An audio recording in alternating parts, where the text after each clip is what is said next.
Welcome to the Toffee Blues, your source for all things Everton, and welcome to a discussion show where I'm going to be looking a bit more in depth into the transfer that we've just completed earlier today. Nathan Patterson has arrived at Everton from Rangers, a very young fullback, and the much, maybe hopefully anyway, the right back that we've been desperate for, it seems.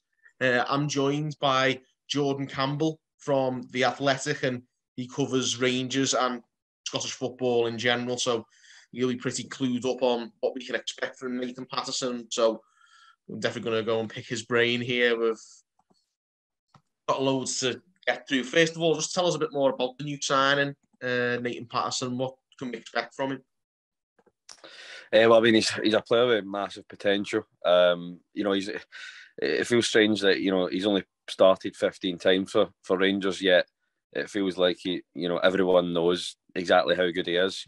He's obviously a Scotland regular now, so that doesn't happen with it having obvious talent. And the limited time that he's had on the park, I think he's just grasped every opportunity. 9 of those games have been in the Europa League, 2 have been against Celtic, so they've been at a good level. And every time he's taken a step up, he's just taken to it really naturally.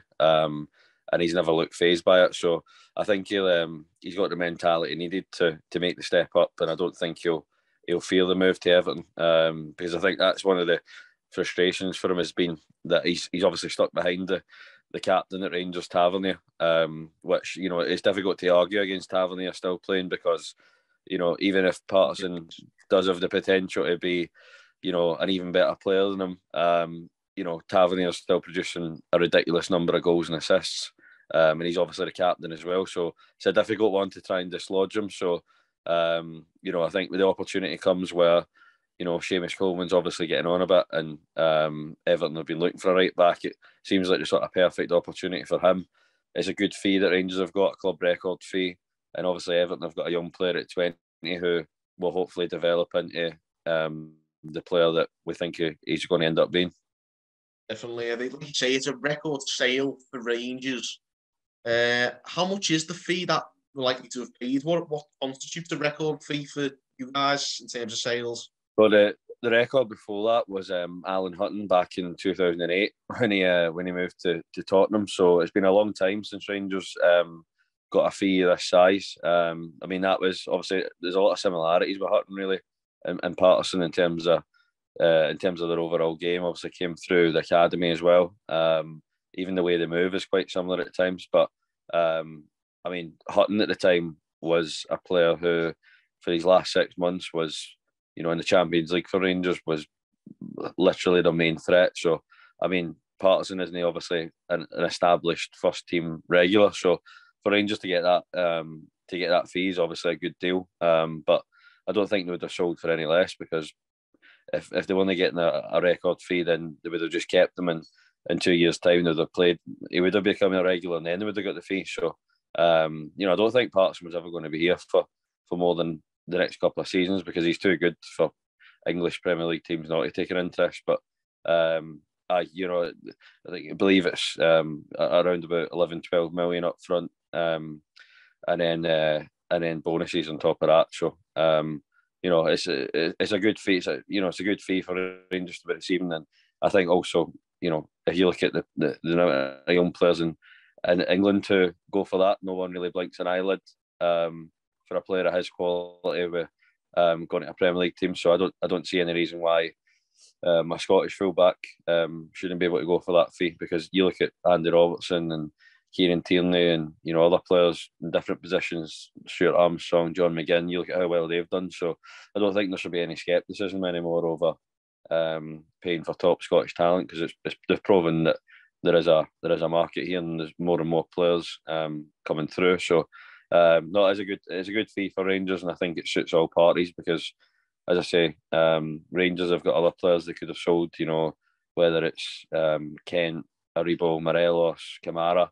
But whereas, because they've got such a good fee, it probably acts as a bit of a benchmark, and it gets the ball rolling on selling players for big money, because it's a model that the club have needed to move to, and this gets it started. And I think the bonus is that it gets it started while not weakening the first team, because Tavernier's still there. So I think it works for everybody.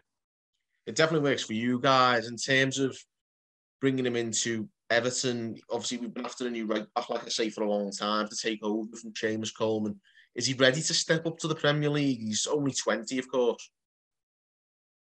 Well, I think he is. Yeah, I mean, any 20-year-old who has only 25 games under his belt, no matter what level, is still going to have a certain level of rawness to him and certain things they need to work on. But there's no 20-year-old whose game is absolutely perfect. But I mean, he's got bundles of ability, absolutely bundles of ability. And I think the thing about, sometimes people can think about young fullbacks, and often there's an expectancy that maybe they're a bit naive defensively, or they're only good going forward, and they're a bit, they need a lot of work defensively. But I mean, one of the things that became obvious was that Patterson is actually a really aggressive defender, and he's quite a good reader of the game. He's quite sensible when it comes to his positioning. So I don't see that as like a major weakness where he can only go forward. I think he's got quite an a well-rounded game. There are times when obviously, his decision making might need a bit of improvement, but that is just like any player. The more experienced he becomes, the better he'll get at that. But I mean, he's got so many attributes going from whether it's running with the ball over long distances, driving inside, he's crossing, his link up play. I mean, getting out of tight areas. I mean, he's got a lot, in my opinion, anyway. In the last couple of years, he's also became more of an athlete as well, since his body's filled it, and it'll continue to fill out. So I think the more he plays with top athletes down south, the more he'll naturally come on. So there might be a period of adjustment that we'll have to go through, where getting used to the intensity and the power of the opposition players he's up against. Obviously playing for Everton, he's not going to have 70% of possession like Rangers do. So that'll be something that he needs to get used to. But I think to me, he's got the mentality of that, no arrogance, but cockiness there, that you need to be able to play at a club like Rangers and not be fazed by it. He's ticked that box, so I don't see him being fazed by moving to Everton or playing in the Premier League. Yeah, you actually mentioned that. I think it's actually what you led with in your article. You said he's got the cockiness that'll help him step up to the Premier League, and yeah, like you say, he's only 20. He's already played 26 times for Rangers, and he's got a couple of goals, I think, hasn't he? So how's he performed for Rangers? Like when he has played, he's been brilliant. Not always getting in the team, but when he does play. No, I mean, when he's played, I mean, he's always just looked completely natural, and I think that's been the hard thing for the frustrating thing maybe for him, is that every time he's came in, he's performed really well, but then because Tavernier's Tavernier will come back into the team, and then he has to wait again. So last season, when he got a run in the team when Tavernier was injured, he played 10 games straight towards the end of last season. I mean, he was terrific. Came off the bench against Royal Antwerp and scored 16 seconds into the second half, his first touch. I mean, that goal showed what he's all about, which was, bombing down the line, getting beyond, and then his ability showed itself when he got into the final third. But I mean, like, he's just been really, really steady defensively, and then when he's had the ball, he's just always looked really comfortable and really confident on it.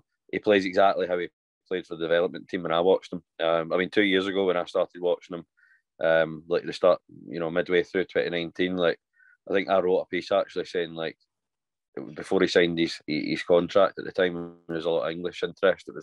I think I wrote saying, like, there are some similarities in terms of he's quite upright when he runs and he dribbles. Like, you sometimes look at him when he's dribbling and you think, like, he's almost too straight. He stands too straight to be able to run. But I mean, the way it's quite deceptive actually, is how he's got such a straight back, yet he can jink in and out. He can get out of tight spaces with his agility. Like, for a boy who's like over 6 foot and quite skinny, like, he's really powerful, but he's also really agile as well. So, but that's what I'd said 2 years ago, was that could he go for more money than Alan Hutton?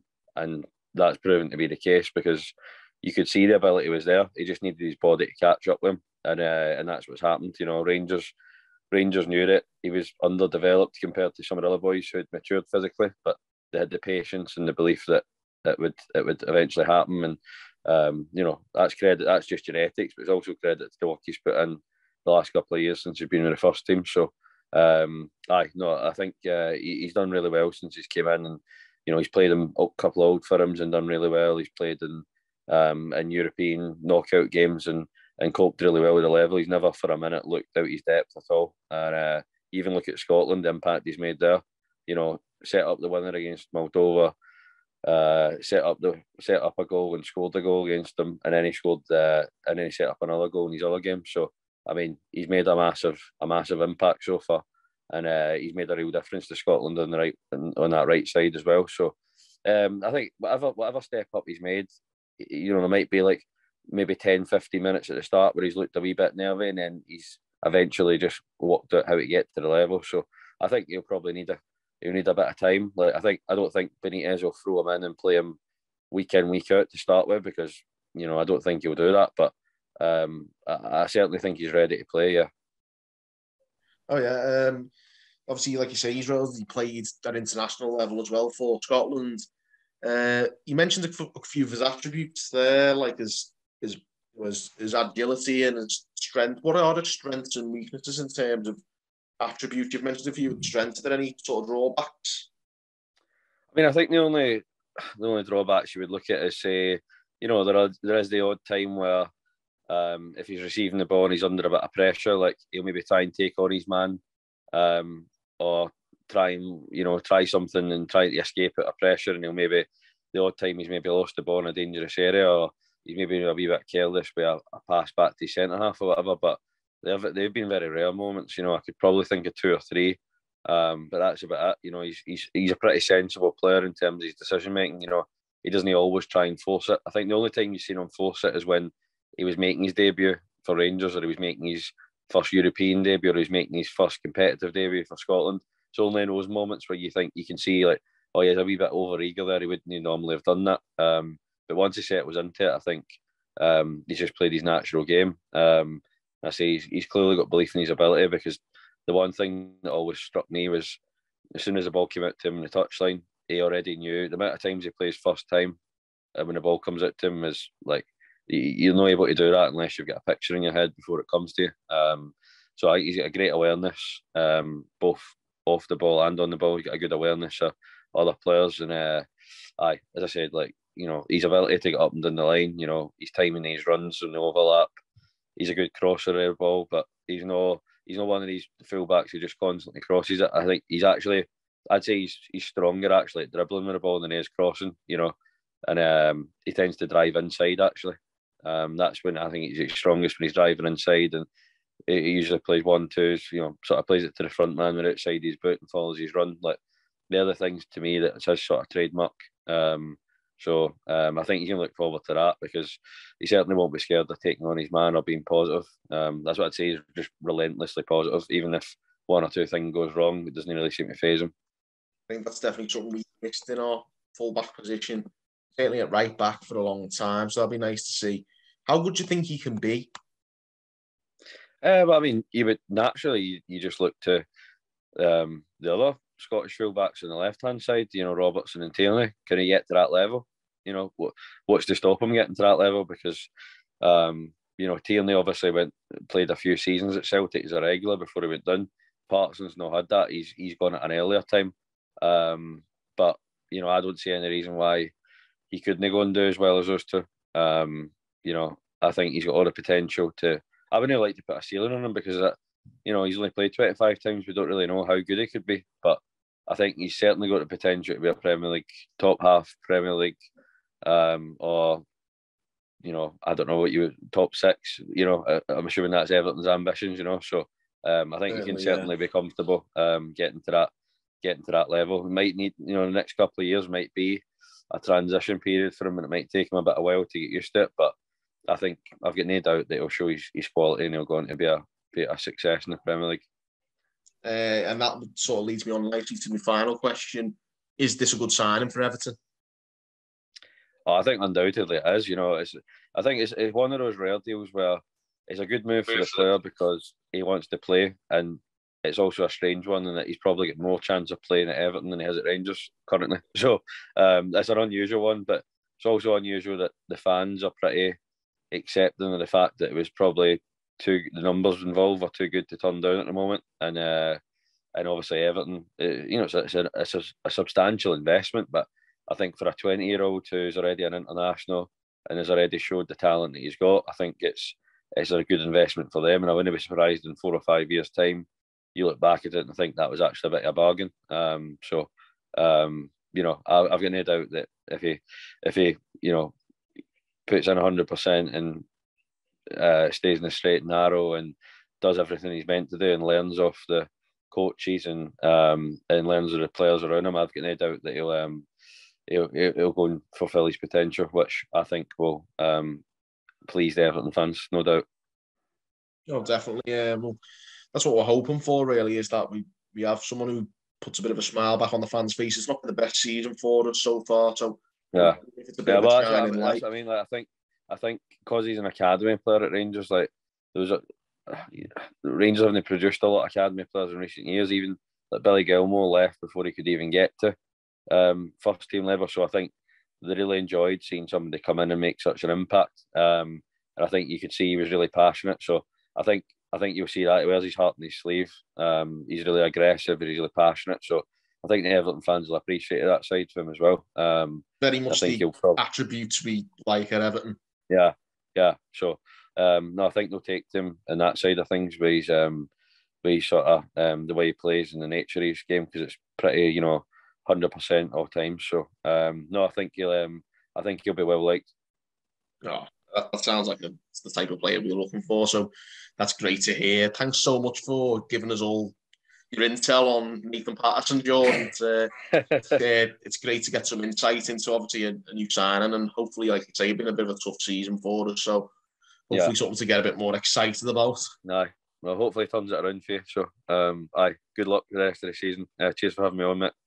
Same to you, Jordan. All the best. Thanks for joining us, Jordan. And of course, guys, thanks for tuning in on the Toffee Blues. Let us know your opinions on the Nathan Patterson signing and anything Jordan's mentioned in the show. Drop us a comment, give this video a like and subscribe for more content. And until next time, guys, thank you for watching on the Toffee Blues. We'll see you later.